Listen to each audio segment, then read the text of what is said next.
Welcome to Infertility and Me podcast, a show that amplifies diverse stories about the struggles of infertility and fertility in a safe space. Our goal is to normalize fertility stories that validate, give hope, and create a community where no one is left silently suffering.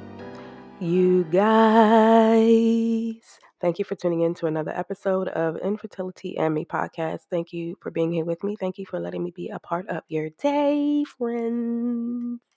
If you haven't already, make sure you're following on Instagram at Infertility and Me podcast, as well as tap that link in today's show notes and join our private community chat on Discord, downloadable on any and all devices and computers. Today, our guest is Rianna. Rianna, like most of us, spent many years trying to conceive. Rianna has low AMH. She has completed 6 IUIs, 3 IVF cycles in 4 different countries: Indonesia, Nepal, Bulgaria, Belgium, and is currently considering Colombia or Argentina for her 4th IVF cycle. Rianna has been a nomad, which is really interesting part of her story, and she's been doing all of this while being a nomad for the last 12 years dealing with infertility, and her and her husband have truly weathered the storm like all of you. We'll be back in just a second, you guys, with Rianna. So we're back with our girl Rianna Hijlkema. I said it right? Okay. So thank you, Rianna, for coming onto the show. I appreciate you so much for getting up early, all the way in Colombia right now. I just thank you. I appreciate you. So, and I know our friends will appreciate your story as well, because you guys have been on a ride. Yeah, correct. We've been in the journey for almost 6 years right now. Yeah, that's a long time to be dealing with this. And also because very interesting part of your story is that you are a nomad or were a nomad. So how is that right now? Are you still, or are you No, settled still, down now? we're still, and I think we're gonna be for the rest of our lives. It's Okay. too great to be a nomad for us. It's like the freedom, it's the adventure, Mm, doing whatever you want, whenever you want, wherever you want. I It's love just it. started for me like in 2011. So I thought, oh, white sandy beach, nice blue water. That sounds great before I go in the mountains of Nepal. So I went to Indonesia. And then, when I travel, and I think that's also a bit my free spirit, I just go with the flow. I see who's coming on my path. And then there was somebody who recommended me, like, oh, there's a really tiny island. It's really beautiful in the middle of like, it's not the sea, it's like a gulf kind of, and you should check that out. And I was like, oh, that sounds cool. Where is it? Yeah, hours by boat. I was like, oh, I can schedule that in my. That sounds cool. Like 14 hours. Not everybody's doing that off the beaten path. That's my place. 14 hours on a boat, and it's not like a cruise ship. It was just like a wooden floor. Everybody's just sitting on the floor with their bag and waiting for 14 hours to arrive on this island. And no, actually, we didn't arrive on this island. We arrived at a bit bigger island. And from that island, I had to take a little, it's not a kayak, it's a pirog. I don't know if that's an English word, but Okay. it's a small, It's small very boat. tiny. Okay. Yeah, they're really tiny. It's like you sit behind each other. That small it is. Gotcha. So we were with 3 people, and then it was for 2 hours to go to this island. And I arrived on this island, and it was really small, like really small. On the island were living 10 people, and there were 5 visitors. So there were 15 people.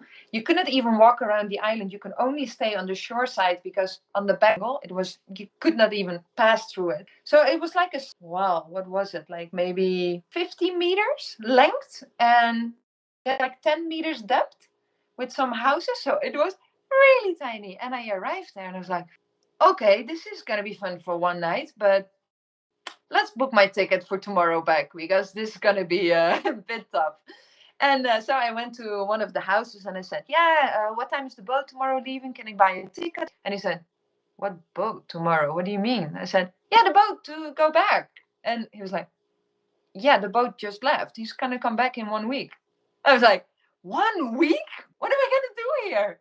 What am I gonna eat? Do you guys have enough food?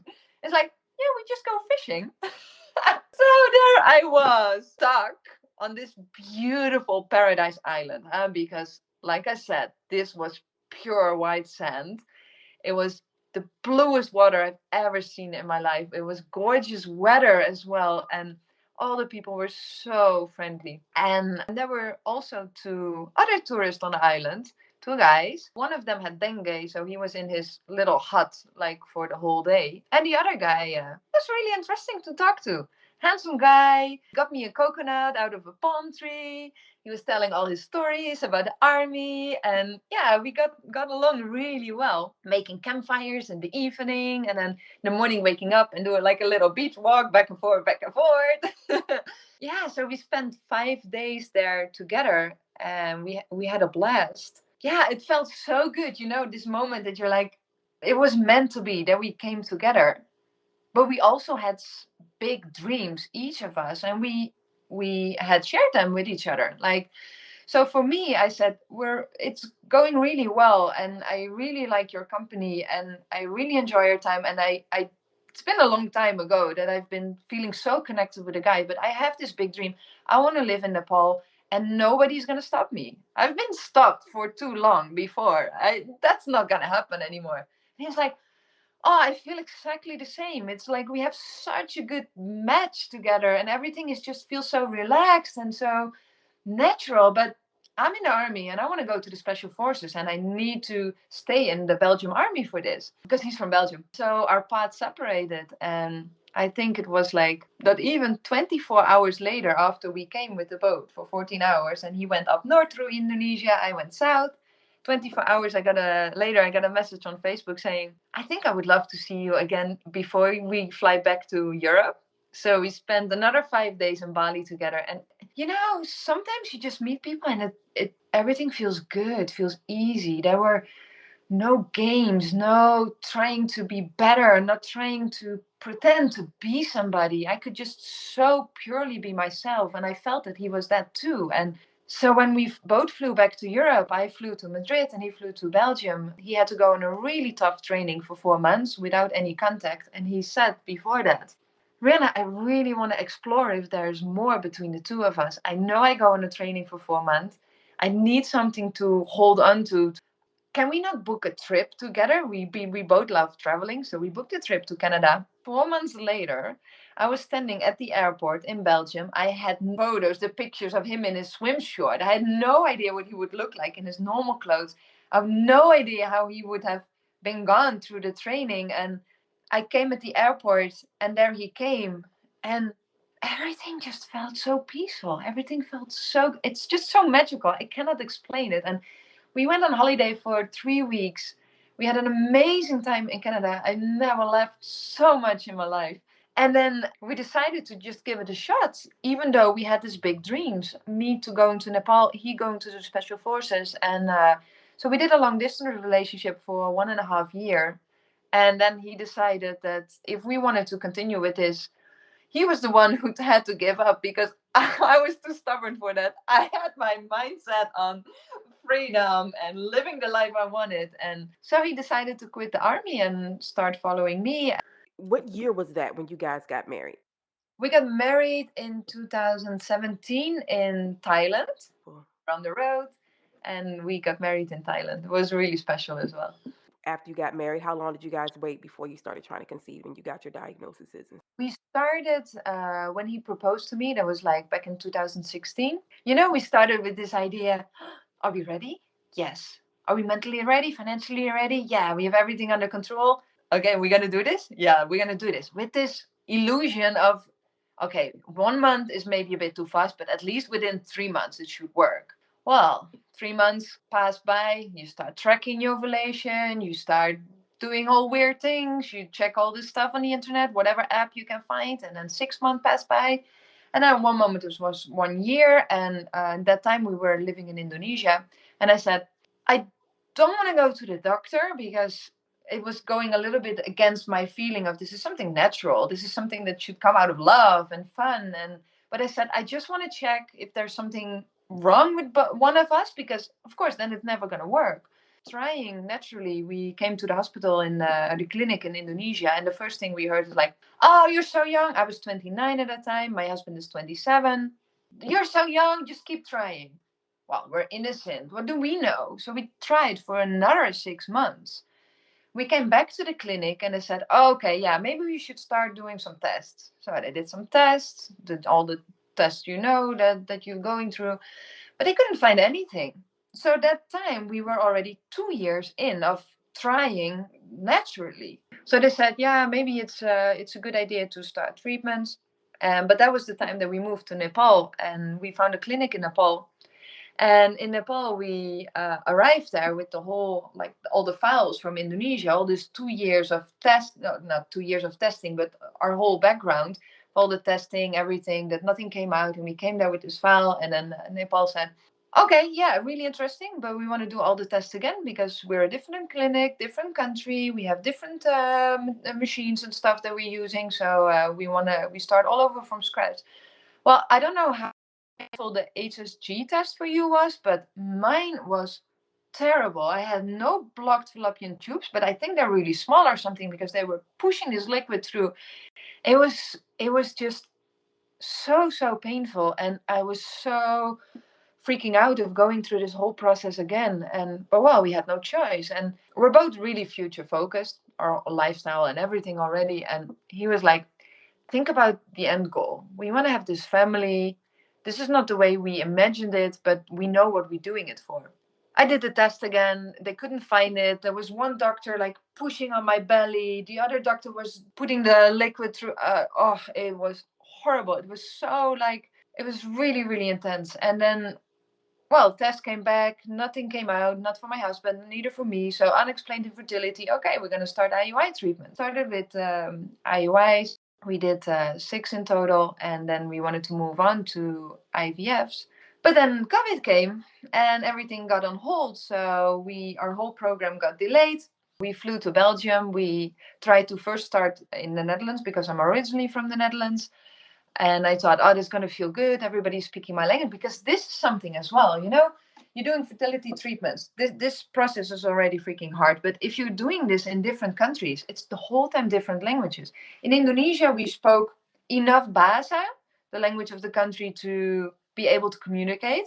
But expressing your feelings and your thoughts and your emotions, that's not working in another country's language, like where all the emotions are coming up. And yeah, so we tried to do in the Netherlands. Waiting list was like 1.5 years there, also due to COVID, but also due to there are not so many clinics in the Netherlands who are doing IVF. And I had this illusion, like once you're in the process, every time you move to another country or another clinic, you just get all your files, you show them where you are, and bam, okay, I go to the next IVF. But no, every clinic in Belgium, in Bulgaria, and here again in Colombia, all the freaking tests again. They want to start all over from scratch, even though you're already in the IVF procedure. I mean, that was something that I had no idea of, and put another extra strain on the whole situation. Process, yeah. Besides the science process already being really, really tough. But unfortunately, last Friday, so that's now a week ago, I got my AMH test levels back, and they were extremely low. That the IVF clinic in Colombia said, sorry, we're not going to do any further procedures. You need to think of other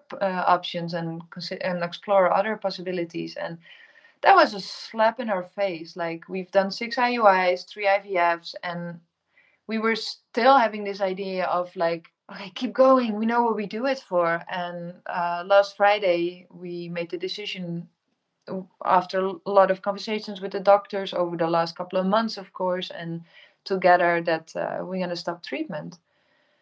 And now we are arriving on the other side of IVF, the side that I never thought that I would be empty-handed. I thought, because you hear all these success stories all the time, all the stories you always hear. And of course, it makes sense, because who wants to talk about it?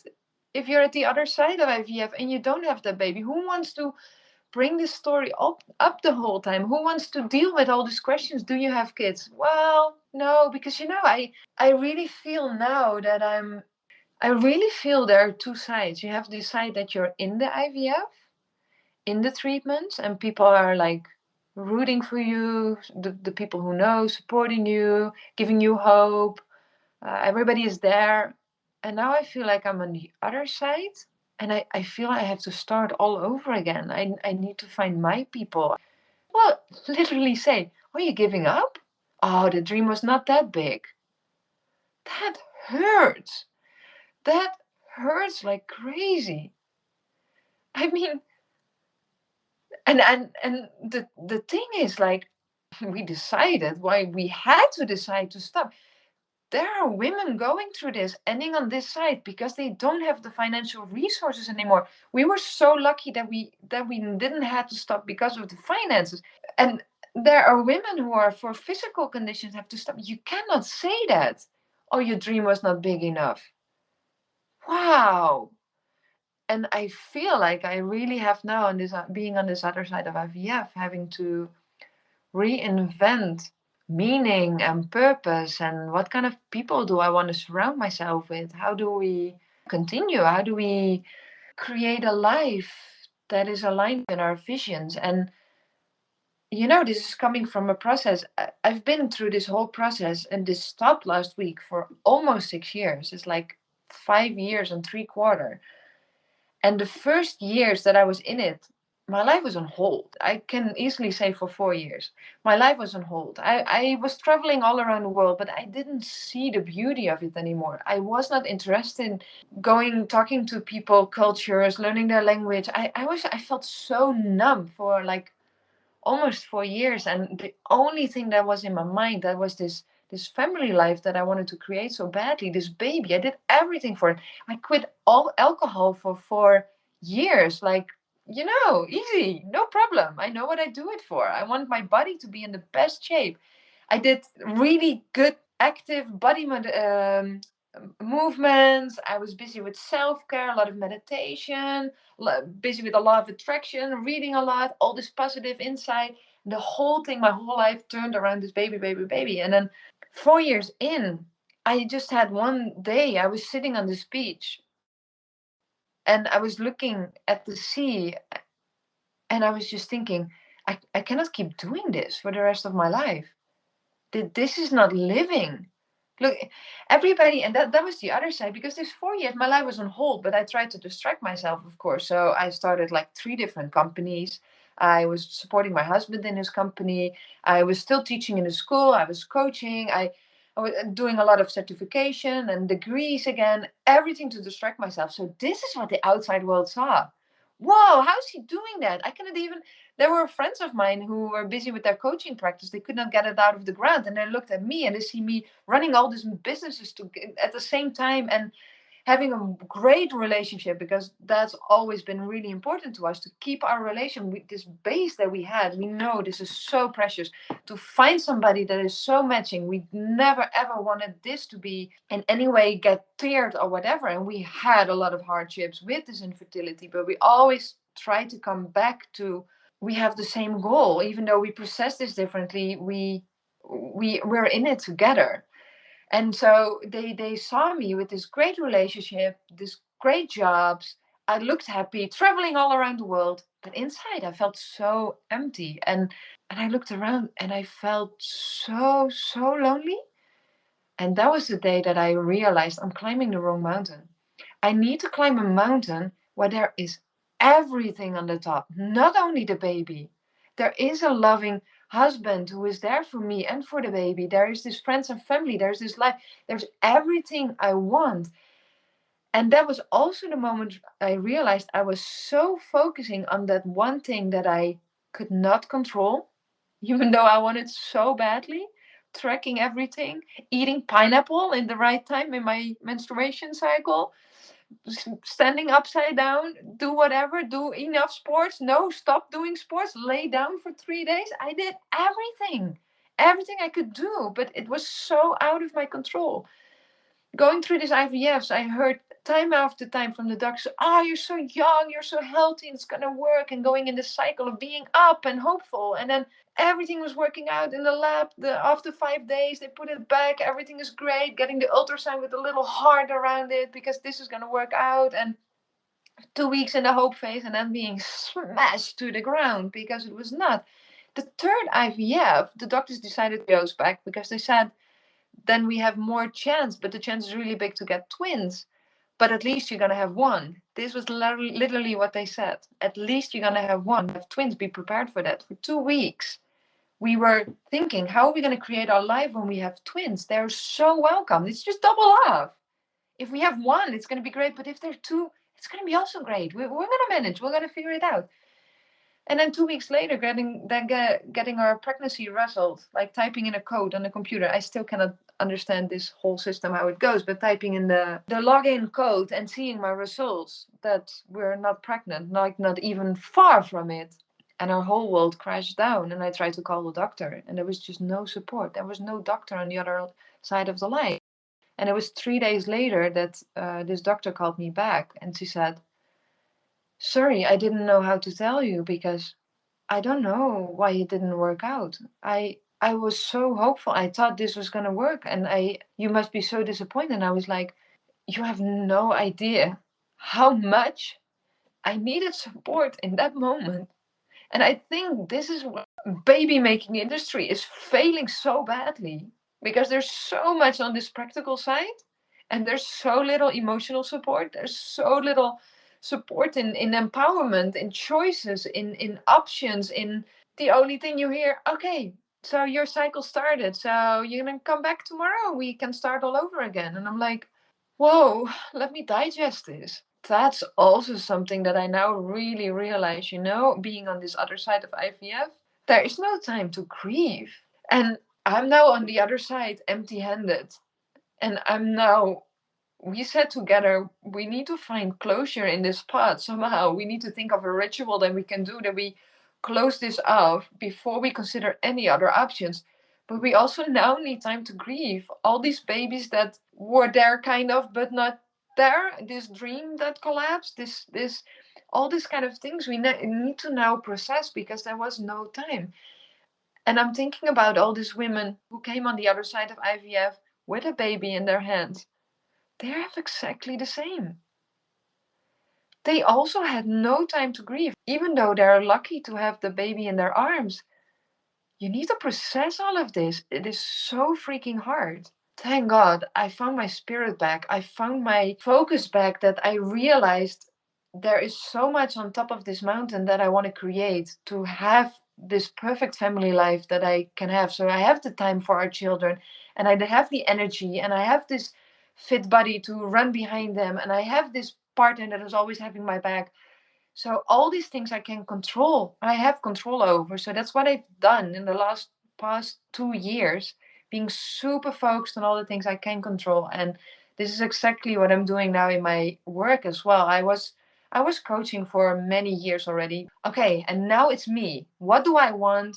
What do I value? What makes me happy? And this feeling I wanted to have back, I just had lost it. And I got this feeling back over time. And then I thought, I need to change my whole practice.